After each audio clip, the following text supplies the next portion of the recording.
If you're really committed to being a racist in this country, you can't unsee what I'm about to show you.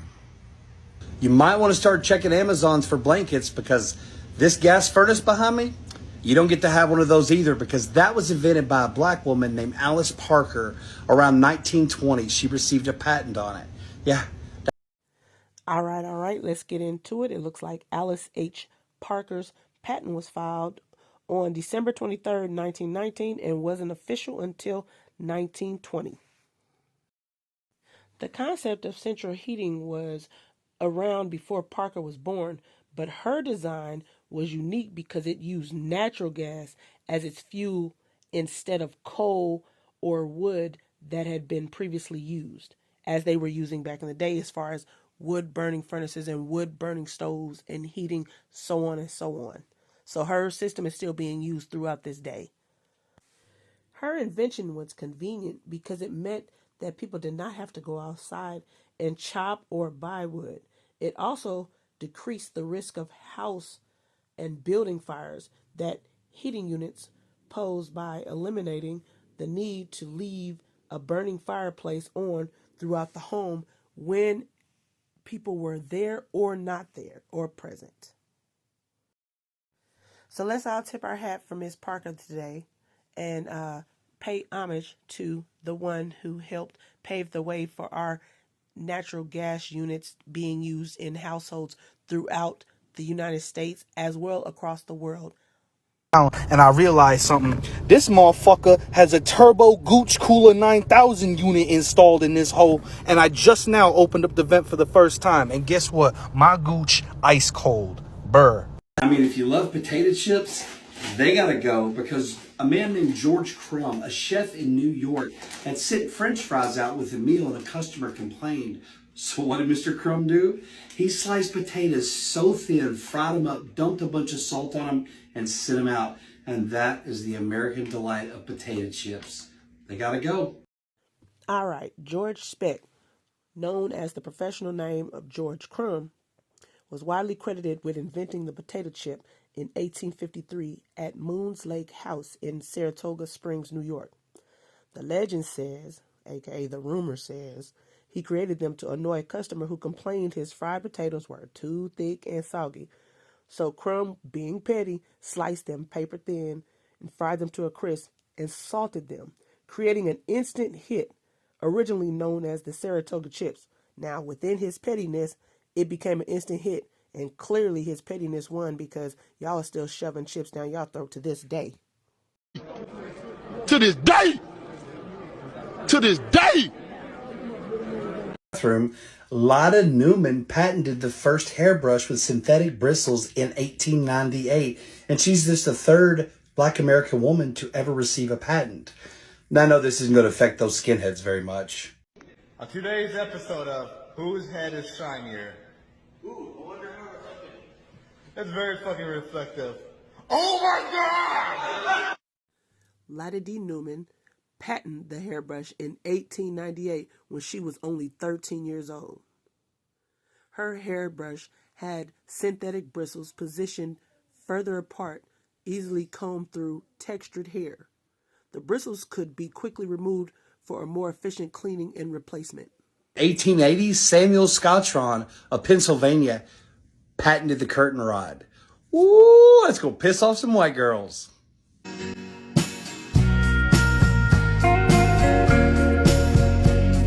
Samuel Raymond Scotron was most known for the invention of the curtain rod. He received 6 patents throughout his career for inventions including an improved mirror, a curtain rod, a supporting bracket, a pole tip, and 2 designs for window cornices. It's going to be really hard to plan racist rallies without a color monitor. Invented by Mark Dean, an engineer at IBM, he is also on 3 of the original 9 patents of the IBM PC that came out in 1981. He's definitely about to get mad about that.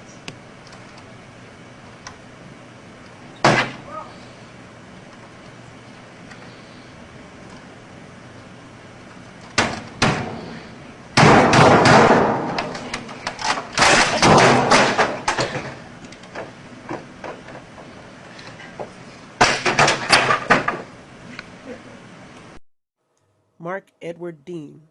He is still pushing. He is 69 years old. He is able to see his contribution to the inventions grow and progress, and he's a living legend to this day. Thank you, sir.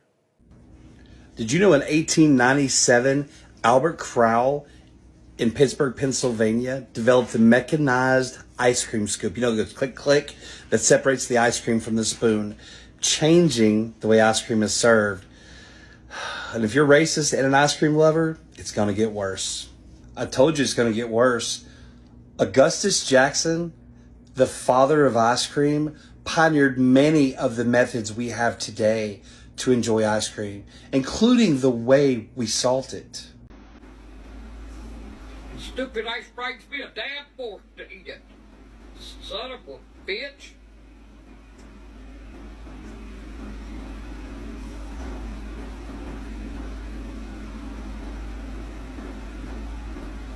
Five minutes later.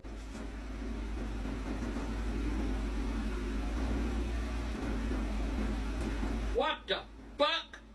Ain't shit in my ice cream. Fucking shit in my damn ice cream. Alfred L. Krell. Every ice cream shop known to man still uses this type of ice cream scooper, as well as certain households. Augustus Jackson.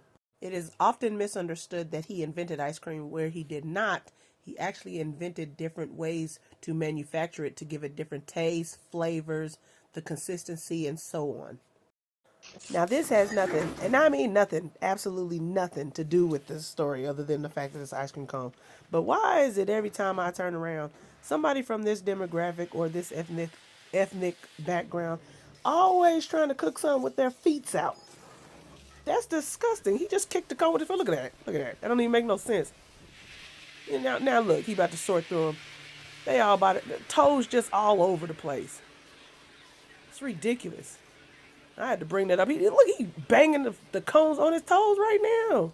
Bare hands and everything. Sorry, get your foots off the cones. Okay, I had to air that out.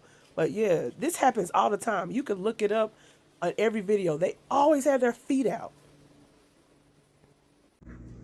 Another thing about being a racist, you're going to have to give up the freezer and frozen foods, because Frederick McKinley Jones of Ohio, who was orphaned at 9 years old with a 6th grade education, a young biracial boy, grew up to invent Thermo King, which is the reason why we have frozen foods that are shipped and stored in stores and our homes. You got to give up ice cream and frozen pieces?